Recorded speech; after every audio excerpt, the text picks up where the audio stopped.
afternoon, and thank you for joining us for today's virtual media briefing about COVID-19 in London and Middlesex County. We're glad to have you along with us.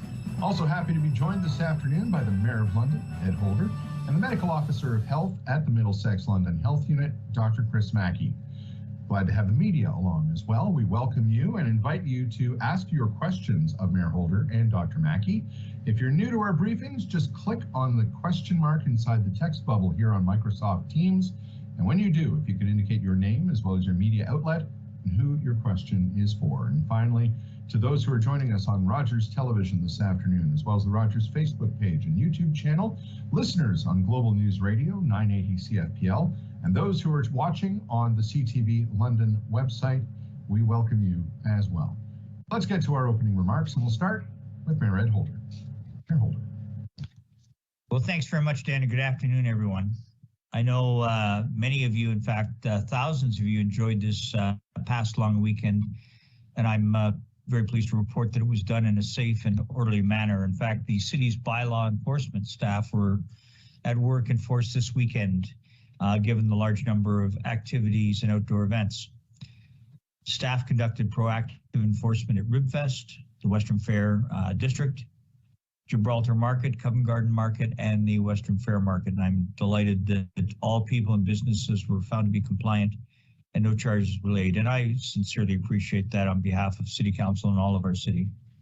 You know, the enjoyment of so many of these traditional activities, which has perhaps been taken for granted and missed so badly during the lockdowns, is a testament to the perseverance of our community, our commitment to the double vaccination program, and perhaps most recently, our utilization of the various pop-in clinics provided by the Middlesex-London Health Unit throughout the city and the county. If it is difficult for individuals to get to the vaccination centers, please do your best and encourage your unvaccinated family, your unvaccinated friends to visit one of these convenient mobile pop-up vaccination clinics near you. The dates and locations of the clinics are posted on the Health Unit's website. Or if it's more convenient, you can still visit one of our mass vaccination sites at Western Fair or Nichols Arena or in Mount Bridges. No appointments are necessary at any of these clinics. And by the way, let's not forget the Northwest Optimists as well. So those appointments are no longer necessary for your first or second shot, either at the mass vac sites or at the mobile pop-up clinics. Here's what's clear. We're in a race against the fourth wave of the virus, and it is highly contagious Delta variant. And it is incumbent upon all of us to do what we can in terms of educating and supporting our family, our friends who may not have had the shot. They may be vaccine hesitant. Vaccines do work. They're our best and only really effective defense against the virus, and will be our best assurance that we may be able to continue the kinds of events that we've been able to enjoy this past weekend. So please, again, get the shot. It matters for your family. It matters to get business reopened and stay open. It matters for our school kids. And with that, I'll pass it over to Dr. Mackie. Thanks. Thanks very much, Mr. Mayor. Just 8 cases yesterday, no new deaths. We are seeing a worrying trend. Still, vast majority of cases are in people who are unvaccinated, but we're starting to see those spill over into those that are vaccinated. The positive side from a vaccine perspective, continually, nobody in hospital with COVID has had 2 vaccines, and nobody who has passed in the last 6 weeks has had 2 vaccines. So 2 vaccines protects you tremendously well against hospitalization and extremely well against death. But we continue to see cases, mostly in unvaccinated, and some spill over into the vaccinated population. Thanks for mentioning the pop-up and mobile clinics, Mr. Mayor. We are seeing great activity there. I was down at City Plaza this morning where there was a lineup snaking out the door before the clinic even opened at 10 o'clock. That clinic goes until 4 p.m. today. We have 2 clinics on Saturday that will be great places for those who need a first or second dose. Those are coming up very soon. And so we really encourage people to get out to those. The 2 clinics are both community-based clinics, and one is at a church and one is at a library. So the Sherwood Library in Sherwood Mall 10 a.m. to 4 p.m., and Trinity United Church at 12 to 6 p.m., both on Saturday. There's a clinic as well, and on Sunday, Kinsman Recreation Center, 11 a.m. to 5 p.m. And said thanks again to everyone who has been attending those pop-up clinics to roll up their sleeves. This is really, we've had a tremendously positive impact on ending the pandemic with the vaccine campaign. That said, we are seeing more and more evidence that we're growing into a fourth wave, and some modeling data coming out from a number of places showing that, we will continue to see case counts climb until we get the vaccination rate even higher. Looking through to the fall, seen some projections showing that we really will be climbing, close to half of the rate of the peak of the third wave, which was our highest case count ever, and as by sometime in October. So, again, we've got the summer season helping us to keep the case counts down, and this is a time when we really need to get everyone as vaccinated as possible. That will be a wave of the unvaccinated. We will see significant spread of Delta in unvaccinated groups going into the fall. And of course, we know that will spill over into hospitalizations and deaths for that subgroup. Dan, I'm happy to pause there. I see we've got some questions already in the chat. I'll turn back over to you. Thank you very much, Dr. Mackie, and thank you, Mayor Holder. We do have several questions in the queue already, so let's get to those right away. First in line today, Jennifer Beeman from the London Free Press.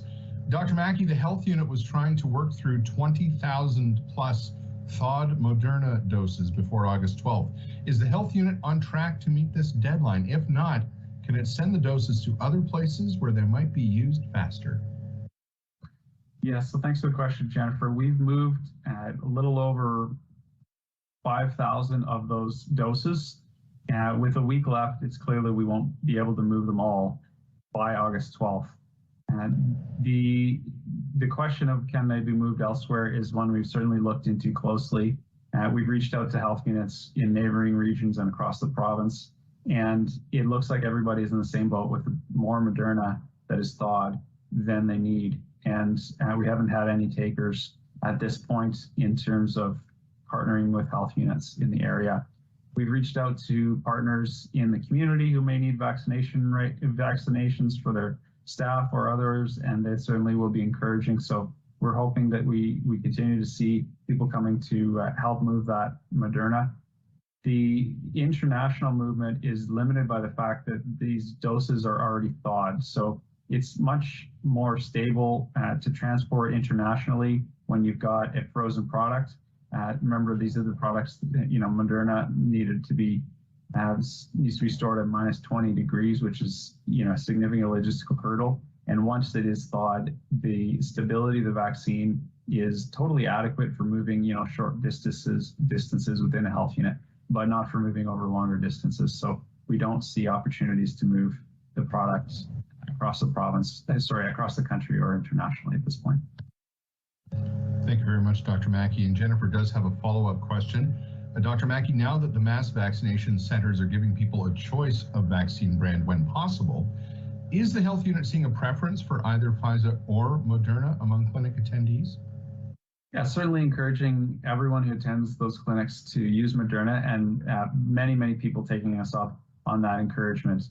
There is a general preference for Pfizer, but lots of people are open to Moderna as well, which, I think we really appreciate as a community, but also is the right thing scientifically. These are the same medication, simply with different packaging. Thank you very much. Let's go back into the queue. Jacqueline LaBelle from Global News Radio, 980 CFPL, joining us this afternoon. Jacqueline asks, Dr. Mackie, recognizing that the MLHU does not have the authority to implement a vaccine mandate or vaccine passports, but considering relevant public debates, what is the health unit's stance on mandating vaccines for education workers in Ontario and on the idea of vaccine passports? Yeah, thanks for the question, Jennifer. The health unit, so you've got an issue that isn't entirely straightforward. Obviously, so I've said before in the health unit position is that if we want to get to 90% coverage in our population, vaccines will have to be mandated in public places like restaurants. That said, doing so isn't necessarily without risks. I mean, as you've seen in France, massive protests in the streets. Now that's a very different environment. We've got already over 80% of our population who's eligible is vaccinated. France, when they did that, it was in the range of 47%. So the willingness and readiness of the population to get vaccinated is a big determinant in terms of how likely you are to see those sorts of protests. We've had the odd, very odd attendance by anti-vax folks at our clinic, at some of our public clinics. It's really minor. It doesn't disrupt the clinic at all. There's no pickup. People who are standing in line stay in line and get the shot. It really doesn't affect our operations. If anything, it actually helps, publicize. People see what's happening and notice there's a vaccine clinic and come over and get in line. And it certainly steels our resolve within public health to continue to work hard to get everyone vaccinated. And I think that's the difference between Canada and France. You've got a different baseline level of trust in medical science, of willingness to get vaccinated. And so in our population, I think you'd see a much better response. That said, we're still working towards vaccinating people willingly. We're seeing good uptake. That uptake continues to grow.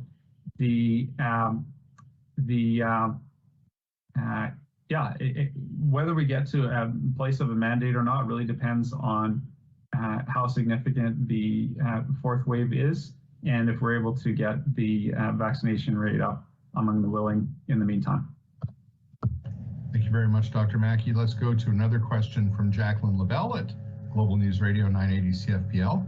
Dr. Mackie, since June the 24th, health unit data shows 18 COVID-19 cases involve people who were fully vaccinated. Can you provide any information about the severity of those illnesses? Dr. Mackie, there we go. Yep. There can, Jacqueline. None of those cases have been hospitalized, and none of those cases have had any severe outcomes like fatality. So in general, when people are contracting COVID after 2 doses, it passes through like something like the flu would. This is really, the 2-dose vaccines reduce your risk of acquiring COVID tremendously, but they are exquisitely effective at preventing those very serious outcomes like hospitalization or death. Thank you very much. And a reminder for the media in attendance this afternoon, if you do have questions, please submit them. Don't wait till the end. Click on the question mark inside the text bubble indicating who your question is for, and we will take those in turn. The next question, Dr. Mackie, is from Craig Needles at Blackburn News. Dr. Mackie, in Quebec, Premier Legault has announced vaccine passports will come into effect, although details are limited right now. Do you think it's a matter of when, not if, this happens in Ontario? Well, I think that's impossible for me to say. We're working at the local level. Those are provincial decisions. So, I mean, the government has spoken on this in certain respects. I don't have any further insight beyond what the government has stated around whether this will come to Ontario or not. Thank you, Dr. Mackie. Mayor Holder, I think this might be up your alley as well. Well, perhaps even a little bit more in respect to Dr. Mackie, because I always defer health questions to him, and this feels, Craig, a little bit more like a political question. So I'll offer an opinion which is probably as poignant as Dr. Mackie's, but only from this standpoint. And that is that while we have heard the federal government indicate that it will be a function of provincial decisions with respect to passports, I would not be surprised if at some point the federal government makes that as a decision. I think it's practical. I think particularly as it relates to international travel and the requirement for double vaccinations to be in place to avoid issues of potential fraud and to ensure the appropriate movement of people at airports and border crossings as that comes to pass. I can imagine a federal determination. And when that's done, I think all provinces across the country will quickly comply. Thank you very much, Mr. Mayor.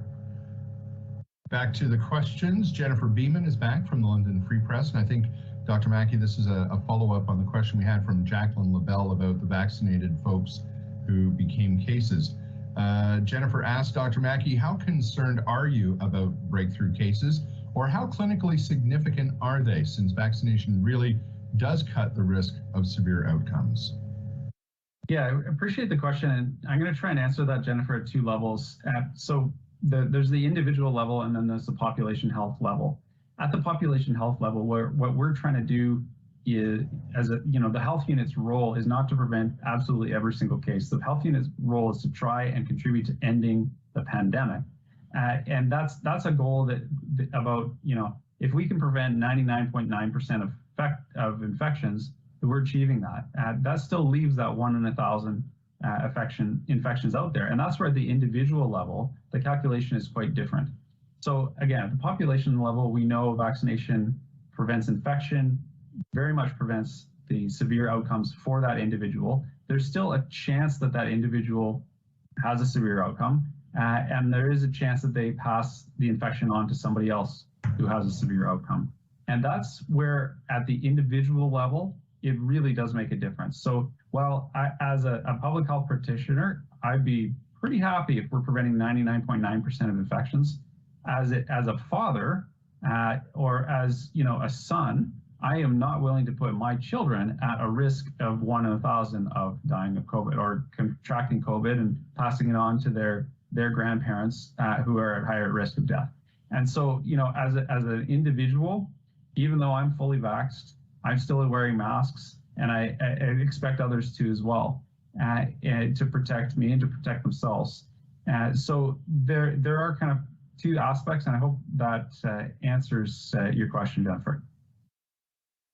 Thanks very much, Dr. Mackie. And a follow-up question from Jennifer, and this relates to the Moderna doses that we have on hand. Dr. Mackie, is it sad to see the Moderna potentially going to waste?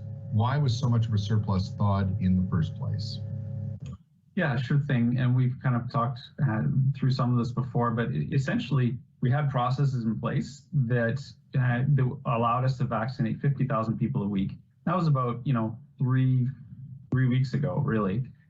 Dramatically overnight, the number of people moving through the clinics changed. And so the processes that we put in place, including thawing Moderna in large volumes to prepare for those 50,000 people per week sort of clinics, they just put us out of sync as the numbers gone down of vaccinations per week to about, I think it was 15,000 last week.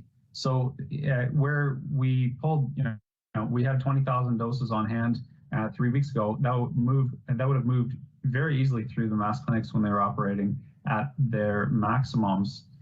But it's not, we're not able to move it as quickly now. On top of that, we did have a large shipment that came, and there wasn't room in the fridges of the facility that it arrived to. There wasn't room in the freezers, so it ended up getting put in the fridges, which again would have been normal practice and not a risk whatsoever if we had that rate of vaccinations continue. Is it sad? Absolutely. Let's wait until August 12th to see how far we're able to get before we make our final pronouncements. Thank you, Dr. Mackie. Mayor Holder, you have a comment to add? Yeah, I think it's not a ridiculous question, but here's the tragedy of the question is that it has to be asked. And I'm going to be really clear. None of this vaccine has to go to waste. We have sufficient people out there who have the requirement. And what I would love to see the media truly, truly make the point is get your vaccination. Moderna, I don't care whatever the vaccine is, not a drop has to go to waste if people did the right thing. And I would love to see the media put additional emphasis on that. I would love to see the public talk to those who are potentially able to be convinced through kindness, coercion, whatever it takes to get their shot. It does not have to go to waste. Thank you very much, Mr. Mayor. We are down to our last couple of questions. So if you are a member of the media and you've been waiting, now is the time to get those questions in.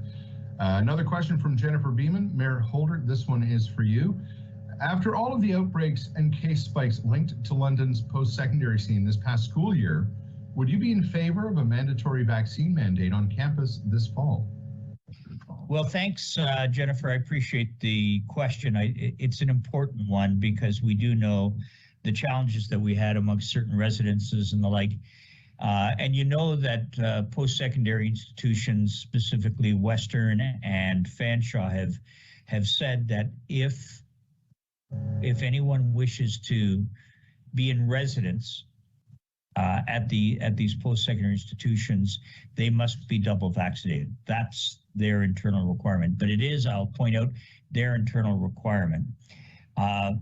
Probably not unlike issues around making city employees take mandatory shots. There are certain limitations because this is truly a provincial jurisdiction. It is not a local municipality jurisdiction.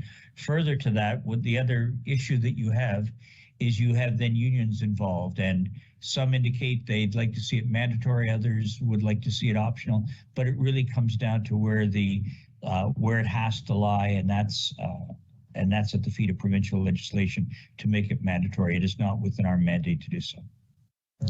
Thank you very much, Mayor Holder. We do have one last question, and let's go to it now. And this actually is related to another issue that we're dealing with at the Middlesex-London Health Unit this week. Dr. Mackie, this question is for you, and it's from Jaden Lee Lincoln at CTV London. Dr. Mackie, can you elaborate on the hepatitis A shots MLHU is offering Friday and Saturday? Is the health unit expecting a large turnout? Thanks, Dan.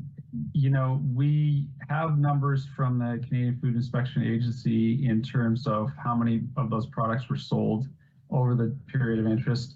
It's in the hundreds, it's not in the thousands. And, you know, many of those would have been consumed outside of that 14-day window that we need in order for the post-exposure prophylaxis to be effective. So we're not expecting a large turnout. I know we have, you know, in the range of 15 to 20 people booked over the next few days for those appointments at this point, but we'll certainly be ready if we see higher numbers of people that are seeking that service. Thank you very much, Dr. Mackie. And that does bring us to the end of our questions for this Thursday afternoon. Thank you very much for joining us. And we will be back with our next virtual media briefing that is coming up on Monday, the 9th of August at 2 p.m. And we hope you'll join us then. Between now and then, just picking up on some of the themes today on our virtual media briefing, if you have not yet received a first dose or a second dose of COVID-19 vaccine, you can visit the Health Unit's website at healthunit.com/novel-coronavirus for all the information that you need to make an informed decision about getting vaccinated, including the times, dates, and locations of pop-up clinics across the region. And a reminder that if you're out today and you'd like to get the vaccine, as Dr. Mackie mentioned, there is a pop-up vaccination clinic happening today here at the Health Unit at City Plaza, Suite 110 on the first floor at the, if you use the entrance at the southeast corner of Clarence and King Street, you'll be able to find us right there. There is no lineup right now. I was down just before the briefing, and our folks will be happy to welcome you to the clinic. And a reminder that if you have received your first dose of vaccine or both doses of vaccine, if you are able to encourage a friend, a family member, a loved one who has not yet received the vaccine, tell them why it was important for you to get vaccinated against COVID-19 in an effort to hopefully help protect the rest of the community as we continue to fight this pandemic. Thank you so much for your time. Thank you for joining us. We'll see you next Monday. So between now and then, have a great rest of your Thursday afternoon, and so long for now.